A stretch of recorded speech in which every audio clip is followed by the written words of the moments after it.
Yeah, alright, fuckers and fuckheads. Now, I don't get paid by these people or nothing. But I see a lot of guys that are throwing gas tanks away. They're coming in, they're asking, hey man, I need to buy a gas tank for this. I look at their old tank and it can be sealed really easy and you can keep an original tank. But now this shit that I use, it comes in a ready-made kit. They do make a kit for it. It's called POR 15. I don't ever buy the kit because I find I save myself about 20 bucks just buying the components loose. But you get the Marine Clean, and what you do with this, just mix the shit 4-to-1 with water, shake your tank around about 20-30 minutes. You know, sit out there, look like a dumbass, fucking put on some music, you know, do a little jig to it. If you look like me, hell, people will think that shit's funny. Then you take this shit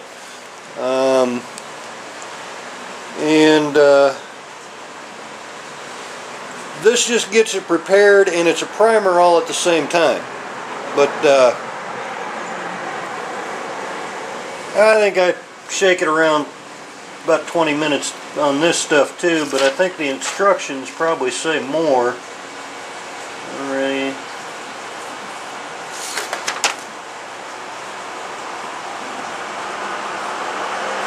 And it says roll the tank around for 20 minutes, and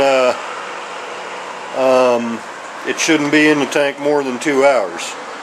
And I've discovered on some of these paper thin ass old tanks, it shouldn't be in more than about 20 minutes. And then you use your POR 15. Now, all you do, you pour the shit in, you roll the fucking tank around, you make sure it coats every goddamn thing. And if your tank's really bad, use 2 cans of it. And, you know, they say a lot of guys will put duct tape on their tank to seal up the hole for the petcock. Me, I just stuff a used junk petcock in there. I call it good.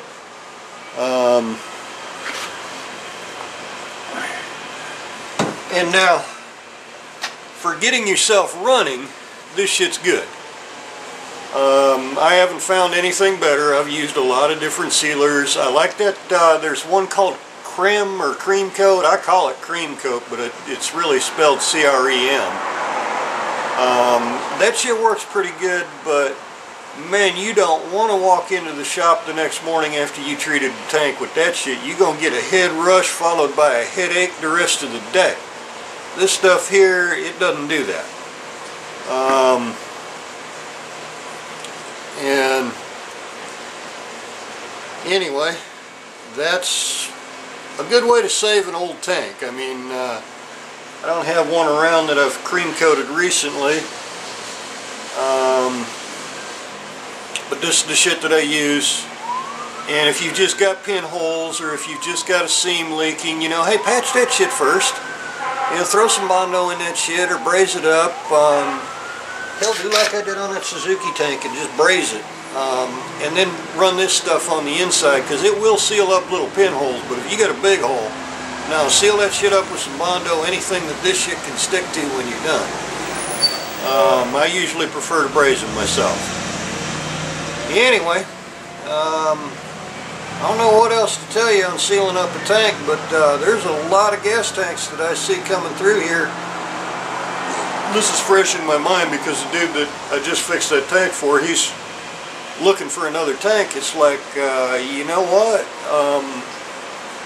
You don't need one, just cream coat the bitch. But he's got a money problem right now. He ain't got the 60 bucks to buy this shit.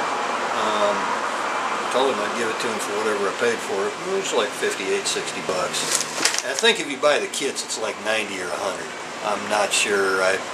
Like I say, I buy the loose components because you come out cheaper depending on where you get them.